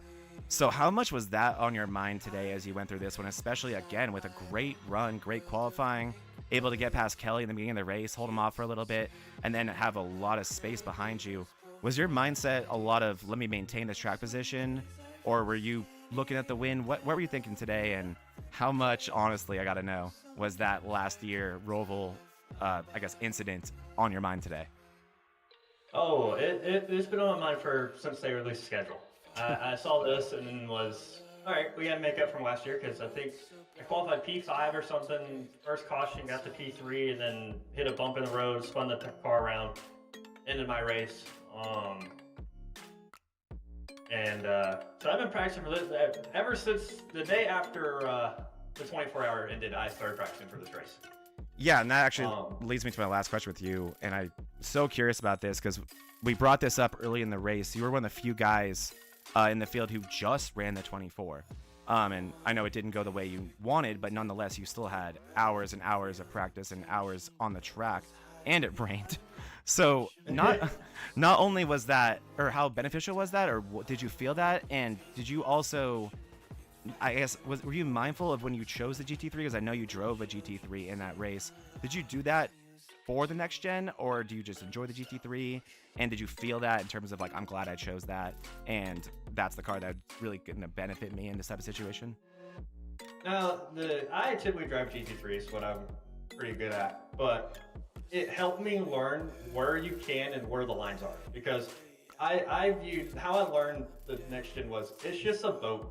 It's basically the GT3 and you move the braking points back a little bit. It's not much. It's only about probably on some corners it's less than 10 meters or 10 yards or whatever country you're from.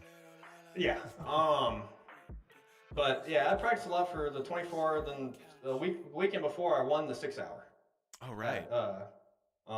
There, and then yeah, we had a little bit unfortunate in 24, but always next year. Oh yeah, definitely, and I'm sure it doesn't hurt to just have the track absolutely memorized to a point where I'm sure you'd be comfortable driving it with your eyes closed. But oh yeah, you made great use of that today, Hillman, especially with the road course experience and talents that we know you have. So great run today. Is that your first top 5 in this league? I think so, actually. Congratulations, my man. Awesome job today. Very, very glad to have that finished than yesterday's finish. Yeah, and that was rough. I mean, yeah. Oh, the bad part about that is I practiced that track, and I bought the track an hour before the race started. Well, that's your fault. You deserve that. Yeah. But nonetheless, good job. And yeah, it's amazing what not spinning out in turn 1 will do for you. Just ask Vulpus about that today. But yes, not spinning out to lap 1. Yep, exactly. Anyone you want to give a shout out to before we get out of here, Hillman? Just the DDI guys. Hunter for sticking with me the whole time, and Novell for not sending me 3 wide on the first beginning of the race. Look at you guys racing like teammates. It's adorable. Great job today, Alex. Super, super proud of you, man. And very overdue, whether or not we turned red or not. So great job. Thank you. Alex Hillman. Yeah, heck of a good run for him today, man. Yeah, man, super proud of him. Friend of mine and someone who, like he said, I know he had this one circled. And you know why that's a good thing, right, Mean Gene? Like, you're very excited for that race. It puts a lot of pressure on yourself because you're always thinking like, oh my gosh, I feel like in my mind I'm going to get the finish I want, whether it be a top 5 or a win. And what if it doesn't happen? Then when do I get it? So great job by him. Yeah, and you know what? We're going to keep up the DDI theme, and we are going to talk to the man who scores a podium. He had a top 5 at the iRacing Super Speedway, but now he's going to go ahead and step up on the podium. Matt Novella, we got you, brother. Yes, sir. How we doing, All guys? right, now I got to ask you, man, did you not have the testicular fortitude to take Hillman 3 wide or what? No, definitely not. Just kind of keep the tires under at the beginning, especially turn 1. I was really worried. Just wanted to get clear and then just settle in and ride it out. Yeah, I mean, a crazy day. But, you know, Joe Vulpus when I was speaking with him earlier, you were one of the names that he mentioned as far as guys that have that road course experience and the patience to keep the tires on the car. And I think that was really displayed wonderfully when you made that decision not to go 3 wide with those guys, and instead just take your lumps. And sure enough, later Hillman had errors, and that gave you the position without having to race anybody for it. It really stinks what happened with him with lap traffic, but I guess it happens. You know, things happen on the track. I mean, you know, I know when I race a road course, I do my best passing when they're in the pit. Exactly. There you go. All right, so up and down season so far for you, Matt. You started off 25th at Charlotte. You got 5th at the iRacing Super Speedway, 29th last week at Auto Club, and then you come in today and score a podium, take 3rd. What is your routine? Have you figured out the superstitious thing to do? No, man, I have no idea. I was just saying week 1 and 3 were no good for me. But it's good to have probably a podium finish, and just hope keep this good luck streak going, I guess. And the more you hopefully practice, the pattern doesn't keep going either. So. Well, you know what they say: the more you practice, the luckier you get, right? Exactly. Well, you're 22nd in points going into this race, so I am expecting to see a nice jump for you once they do update our points. Playoffs still on the table for you. How is your success at Bristol? Bristol's come and go, I guess you could say. I've had some good luck there, and I've had some bad luck there, but mostly bad luck as it's Bristol. But yeah. Well, you know what they say: take your vitamins, say your prayers, and give $10 to Sean Walton to leave you the hell alone. Exactly. Matt, anybody you want to give a shout out to? Not just the whole MRL crew. That's it, man. Well, hell of a good run watching you tonight. That's Matt Novella as he piloted that vehicle to a top 3 finish. Matt, go have a beer, man. You earned it. Thanks, guys. Have a good one. Yeah, up and down season for Matt so far. Going to be interesting to see if he can break the habit of odd races being bad and even races being good next week at Bristol, because that's a wild place. Yeah, it's a unique curse that Matt Novella is clearly experiencing, and I could say it's pretty much league-wide for Novella right now. He's showing so much speed everywhere he goes in every race car that he races, but he just isn't getting the finishes that he wants. So I think between this and last week was a good week for Novella in the MRL as well. In other leagues, he had a 6th place in the trucks. So Novella's finally trying to get, or not trying, he's getting those finishes that he knows are indicative of how quick he is. So yeah, if the streak is going to get broken, it's going to happen next week. But Bristol, oh boy, we're going to have to get a lot of stuff to talk about. I'm looking at points. He jumped up 10 spots, and that puts him in the 12th place. There we go. First one in on the playoffs on points. If there wasn't a win, you're in. So that's great progress for Novella there. Yeah, so hopefully he'll keep this thing up, or else he's going to have a crazy season, and he's going to be sponsored by Tums by the end of the year. Yes, he will. All right, so let's see here. I believe you got the 2nd place finisher there waiting for you. Yes, I do, Buddy Sully. We got you here? Yeah, I'm here. Okay, well, we're all wondering, how's that shoulder feel? It's on fire. Well, did it hurt whatever. during the race, or did it, like, were you able to ignore it? Like, what went, I gotta know. Tell me all about the shoulder before we even talk about the race. So, the start of the race was fine. Just about halfway, maybe a little bit after the stage, it just fell apart after that. And I considered parking it and but whenever you're racing someone, you can't just give up, so I just muffled through it. Yeah, but I'm definitely feeling it right now. You're a grown-ass man, buddy. That's impressive. I mean, easy excuse to make, and I don't intend on... I don't know. You tell me. What gave Kelly the ability to close that lead? It looked like it was about a 3-second lead. From what we could see when we got to you guys, it looked like you were just in a lot of traffic. But was that around the same time when the shoulder was bothering you, or was it just all coming together all at once? Or It had started bothering. So the thing that caused the gap to close up was we had lap traffic in front of us, and they were too wide through the infield. So there was a couple times that we actually ended up 3 wide, I think, trying to get around all the lap traffic. I was feeling it in the shoulder a little bit then, but once Scared was able to get around me, then you try to push harder, and that's where it just really went downhill. And I think I just overworked it trying to catch back up to Jared. Was it a matter of like? And I have not. Oh, sorry. Go ahead. I have no idea how I caught back up to him at the end, because I thought that from that point on, it was a constant 3 or 4 second gap between us. So I don't know what happened at the end that caused me to close that gap up to under a second. Well, I mean, on that note, I actually am curious about this because I brought this up when you were doing that. So first of all, when you say, driving too hard, what was that in the race car? Was that too much heat in the tires? Whether it be oversetting a corner or, getting on the gas too early? What was the issue that would cause a car to drive miserably here? Because I'm looking at your 21 screen right now. It's beautiful. I'm going to hit anything. And secondly, I brought this up during the broadcast when you were running him down because we went on board with you and you were sending it. You were striving so hard. It was fun to watch. And I brought the point, is it weirdly kind of easier sometimes to be that second place car and kind of just, especially with a 35-second lead over third, and be like, I'm going to absolutely go for it. And if I spin out, I'll probably still come in second place.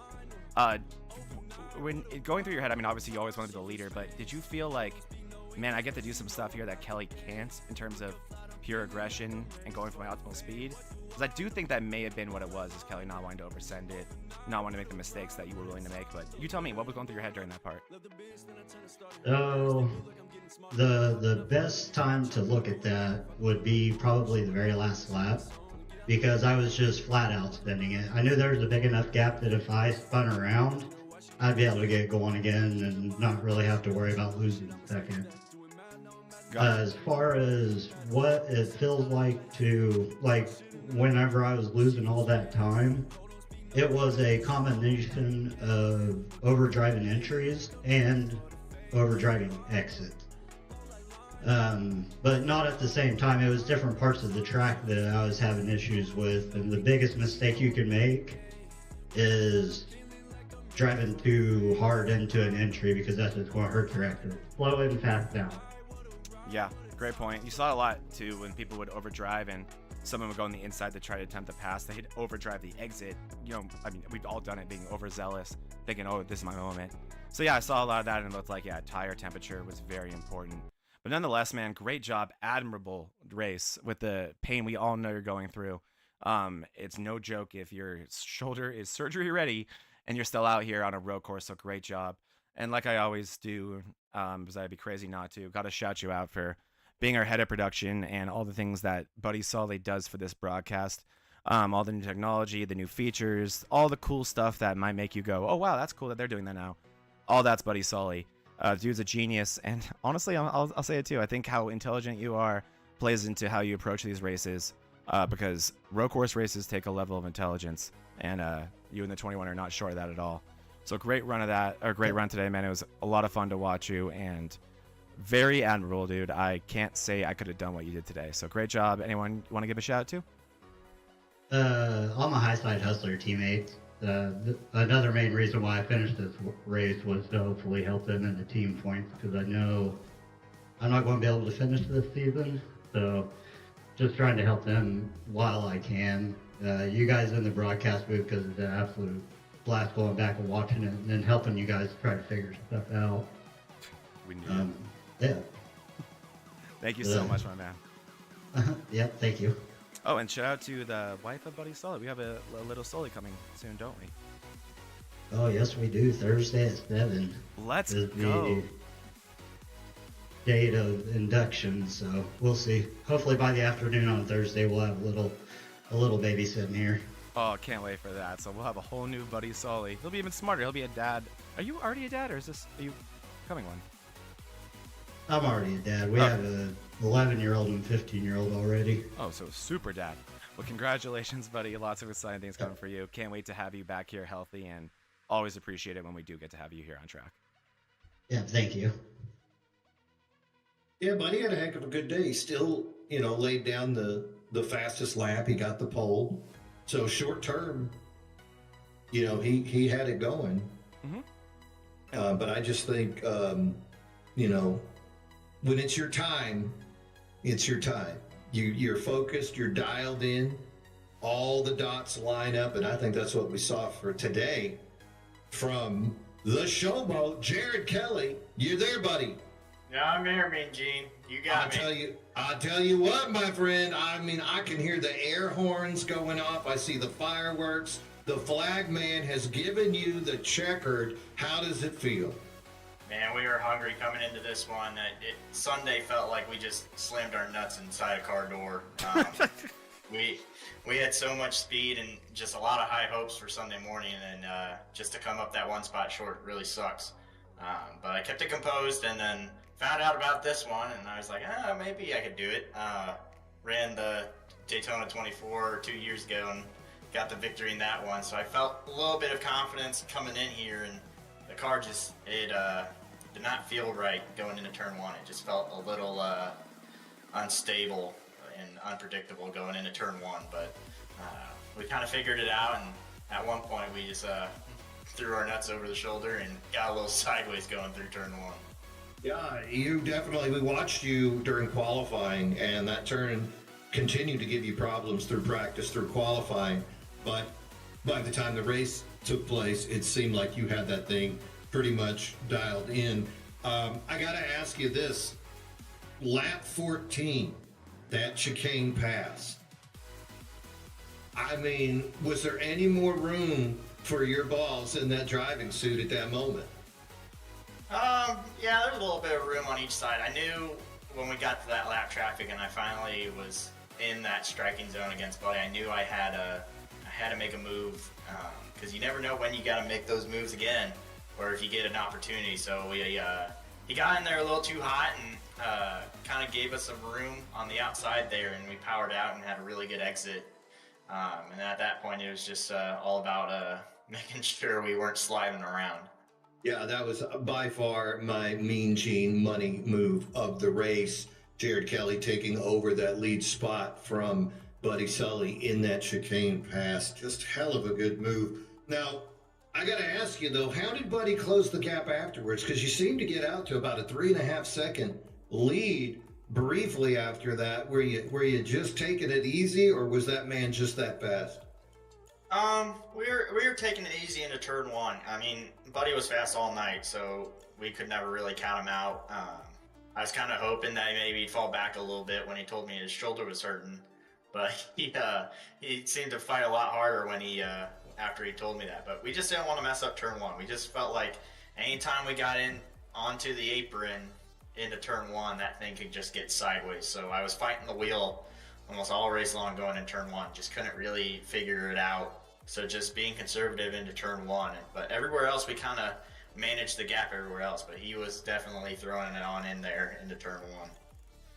Yeah, Buddy Sully, that guy took the pole. He won the last road course that MRL ran last year at the Charlotte Roval. You knew he was going to be a factor, but this just allowed you to come through. So how about redemption?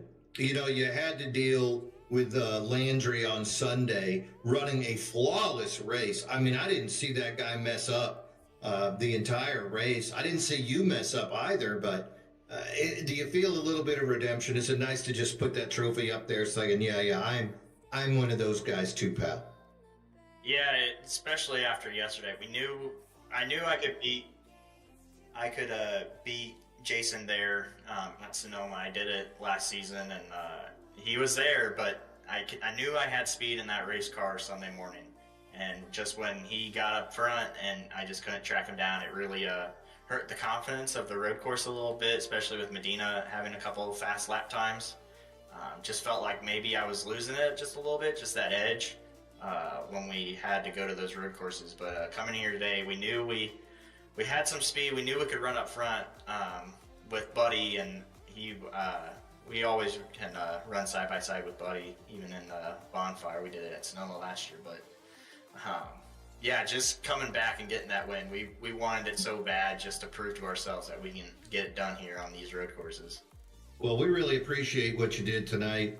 I know that you have an early start at work, so these late night races are a problem as far as how you're going to feel tomorrow when it comes around lunchtime. But I want to serenade you with one last thing before we go. Bearing in mind, we all know where Jason Landry's from, right?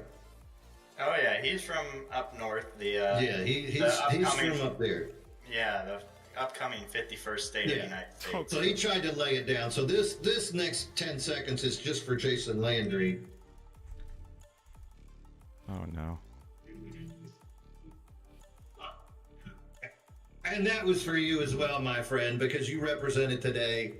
Let's do another Sonoma race. I bet you it's your turn this time. Anybody you want to give a shout out to before you go? Did you hear a word of that, Jared?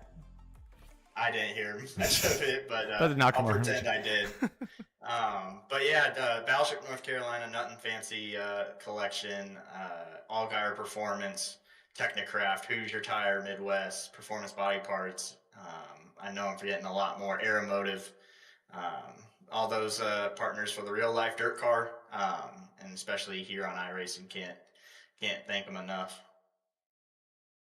Well, I'll tell you what, Jared, those guys, you did them all proud tonight. Jared Kelly, the driver of the 55 Ford, bringing it home, getting first place. I'll tell you what, Jared, I don't know what the minimum is on races, but if you could match that minimum, you would have won a Willy Wonka golden ticket to the playoffs. But if not, I understand that work schedule can be brutal. Jared Kelly taking home the win tonight here at the Daytona Road Course. Jared, go get yourself a drink, get some sleep, my friend. You earned it.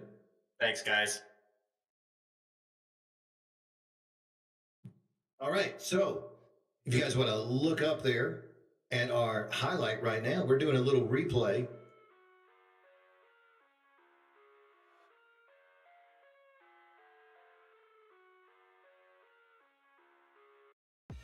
I live inside my own world of make-believe. Kids screaming in their cradles, profanities. All right, so and Jared said he came in there with a great line and he saw that Buddy went in a little bit too hot. So Buddy has to adjust, and that's going to cost him a lot of track speed. You can see Buddy rides up just a little bit, and that is going to allow Jared to drop the hammer, pass him on the inside.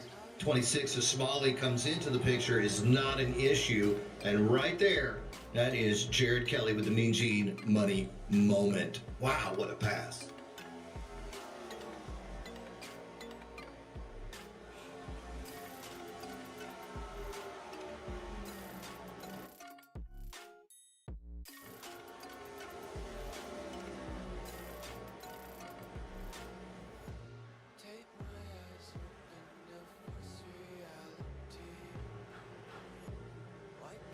Mm-hmm.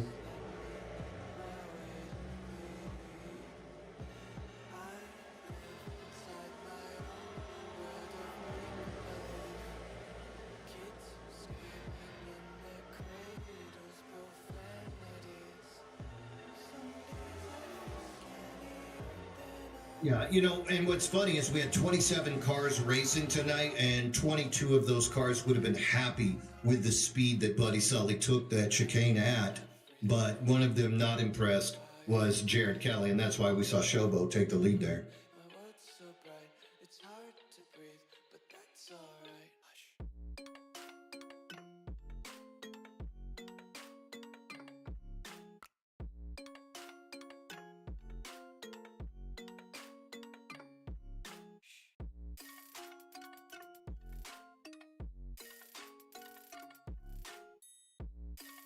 Oh, what would I do for a Klondike bar? Oh, I can't say that on live television.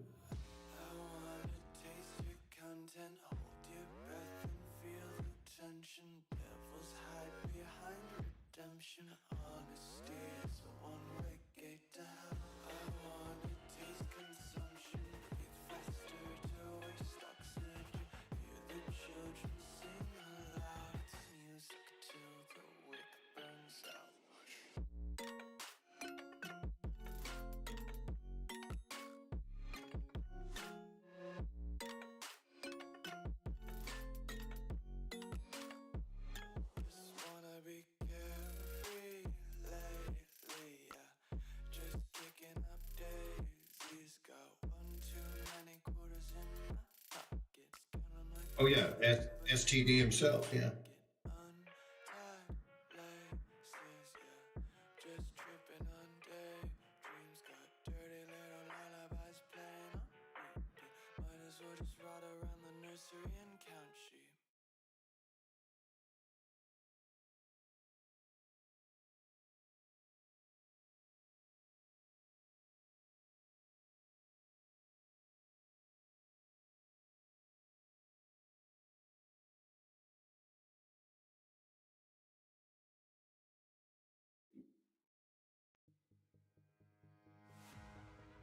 Yeah.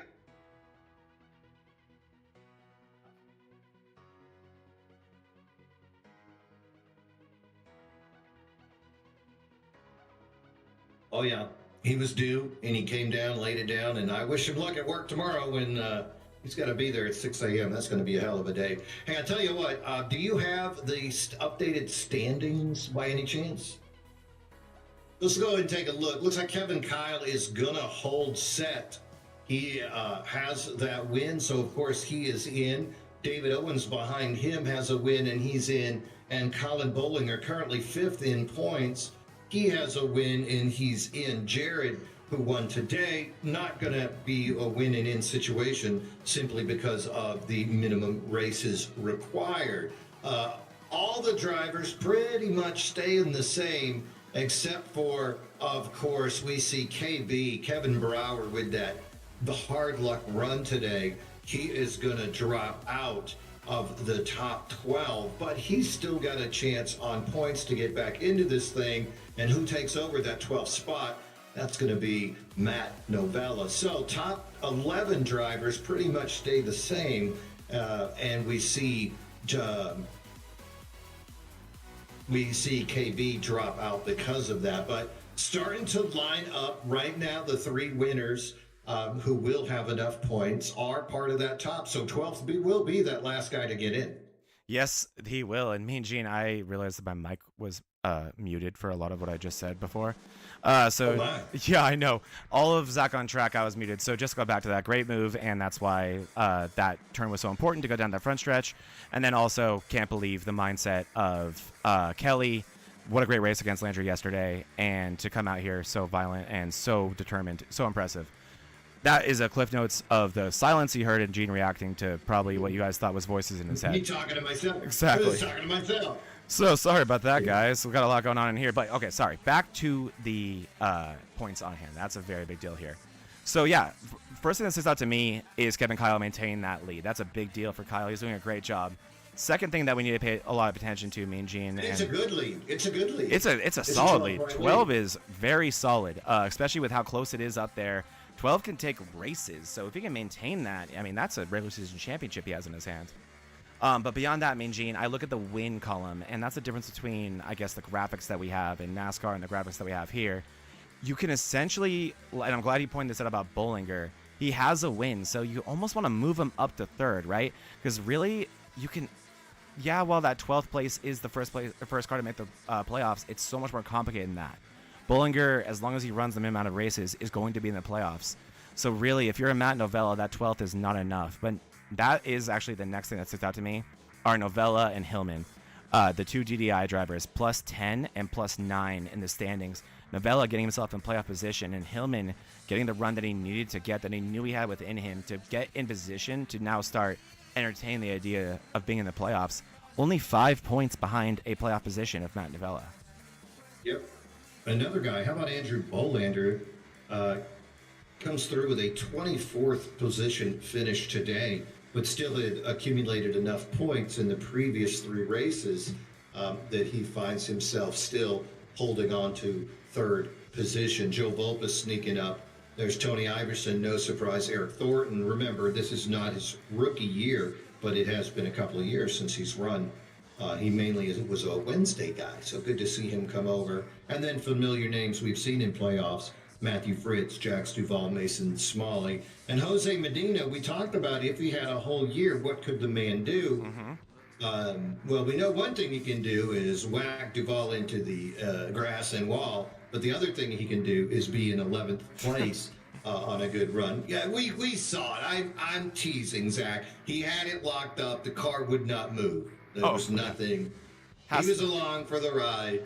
I'm sure that Duval will go back and watch the replay and realize that there was really nothing Jose could do. Yeah, it's just one of the worst. If you're Jose Medina in that situation, you're just thinking, oh my God, no, this can't be happening. And he rejects the ball. I mean, he has every right to be upset, but to let that carry over, we don't have to have that conversation with what we've seen on track already this season, right, Mean Gene, between other drivers. That was not anywhere as egregious as other crap we've seen this year.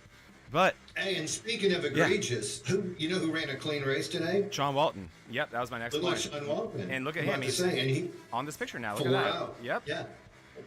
He's only 4 out. There's a lot of people really tight. I mean, if you look at Novella with his 89 points, behind him, it is really tight for like the next 5 positions all the way down to Joe Amato. And then you look at a Daniel Smith that if he didn't have that disconnect, he'd be up there too. Yeah, Daniel Smith would absolutely be in this conversation. And for Smith, I think the silver lining here is, let's look at Hillman again one more time, right? His first top 5 of his MRL career, but more importantly, his first top 5 of the season. A season where he's been up front. I mean, we saw him in Auto Club in the top 5 in the early stages of the race, but not really having the long run speed he needed to get the finishes that I know his speed has been indicative of. Today was that day, and look what that did for him. 9 spots, Mean Gene. Matt Novella finished in 4th place right in front of him. I'm sorry, 3rd place right in front of him. That was 10 spots for Novella. So all that Daniel Smith has to do is string together 2 or 3 of those races that he's shown us time and time again that he's capable of. And he'll be up here with these guys because, like you said, Mean Gene, it's so close. If I had extended this image here to go down to 20, I'm convinced we'd see Smith, and I'm convinced he'd be somewhere around the 76 point range because he has been there, and more importantly, he has been at the races, right? He's not missing them. And that was my next point I wanted to bring up, to go back to the 8 of Andrew Bollinger over in 3rd place over there, Mean Gene. Yeah, Bollinger did not have a good day today. He finished in the deep 20s, and at the risk of making myself look like an idiot again like I did yesterday in the BRL, if this league is structured like most other leagues that I'm aware of, you structure the points based on the way the league was designed on the max amount of drivers, right? So let's say the max amount of drivers in a league, which I'd assume a league like this, is somewhere around 42. So that means if you come in 42nd place, you get 1 point, 41st, 2 points, and so on.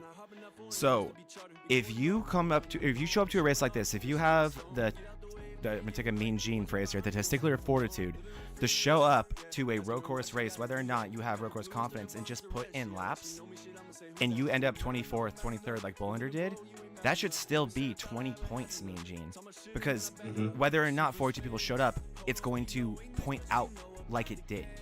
I'm trying to make this make the most sense I can, but that is why you show up to these races and you put yourself through this.